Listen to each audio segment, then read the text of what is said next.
माजी मंत्री स्वर्गीय शंकरराव कोल्हे यांचे नातू व माजी आमदार स्नेहलता कोल्हे यांचे सुपुत्र विवेक कोल्हे हे श्री गणेश कारखाना निवडणुकीत संपूर्ण महाराष्ट्राला परिचित झाले होते। दिनांक 31 मे रोजी राजकीय पक्ष बाजूला ठेवत नाशिक शिक्षक मतदारसंघातून विवेक कोल्हे यांनी अपक्ष उमेदवारी अर्ज दाखल केला आहे। विवेक कोल्हे यांनी नाशिक शिक्षक मतदारसंघाच्या निवडणुकीचा अपक्ष उमेदवारी अर्ज आयुक्त कार्यालय नाशिक येथे निवडणूक निर्णय अधिकारी राधाकृष्ण गमे यांच्याकडे सुपूर्द करत दाखल केला। या प्रसंगी मराठा विद्याप्रसारक संस्थेच्या सरचिटणीस श्रीमती निलिमाताई पवार, के वाघ, शिक्षण संस्थेचे समीर वाघ, साळुंके सर, राजेंद्र कोहकडे, अजयकुमार ठाकूर, रावसाहेब शेंडगे, सचिन देसले आदींसह शिक्षक व मान्यवर उपस्थित होते।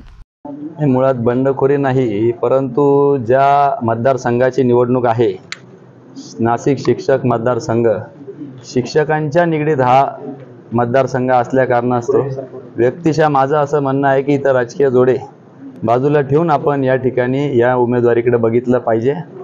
आपण शिक्षकांचे प्रश्न सोडवण्याच्या दृष्टीने सर्व पक्ष मिळून खरं तर ते सोडवले गेले पाहिजे, कारण की शिक्षक हा देश घडवण्यामध्ये अतिशय महत्त्वाचा घटक म्हणून आपण बघतो आणि त्या कारणास्तव या उमेदवारीमध्ये मी अपक्ष फॉर्म भरायचं ठरवलेलं आहे। प्रामुख्याने याच्यात शिक्षक संघटना, शिक्षकांचा आग्रह होता की पक्षविरहित आपण या ठिकाणी उमेदवारी करावी आणि म्हणून मी आज अपक्ष उमेदवारी अर्ज दाखल केलेला आहे। देवेंद्र फडणवीस किंवा भाजपमधल्या काही वरिष्ठ नेत्यांशी आपली काही चर्चा या सगळ्या संदर्भात झाली, कारण अजून महायुतीकडून कुठलाही उमेदवार जाहीर झालेला नाही। निश्चित चर्चा अशी काही झालेली नाही, परंतु एक निवडणूक प्रक्रियेचा एक भाग असतो, जी ती गोष्ट त्या वेळेत झालेली योग्य असते आणि म्हणून आज पहिलाच दिवस होता उमेदवारी जाहीर करून कामाला लागण्यासाठी मी या ठिकाणी पहिला उमेदवारी अर्ज दाखल केलेला आहे।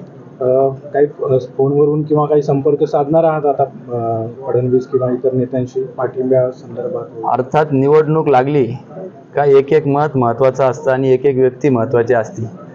निवडणुकीचं विजय समीकरण करण्यासाठी जे काय करावं लागेल ते सगळे उमेदवार म्हणून मी करणार आहे।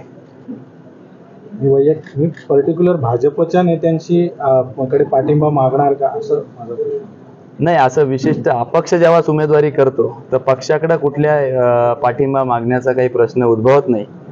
आपण एक विचार धरून एक विशिष्ट उद्देशाने या निवडणुकीकडे उतरलेलं आहे, त्याच्यामुळे तसं काही नाही। सर्व प्रकारचे अर्जंट फोटो काढून मिळण्याचे एकमेव ठिकाण बटाव फोटो स्टुडिओ, ठिकाण अमरधाम रोड, हॉटेल विक्रांती समोर, येवला।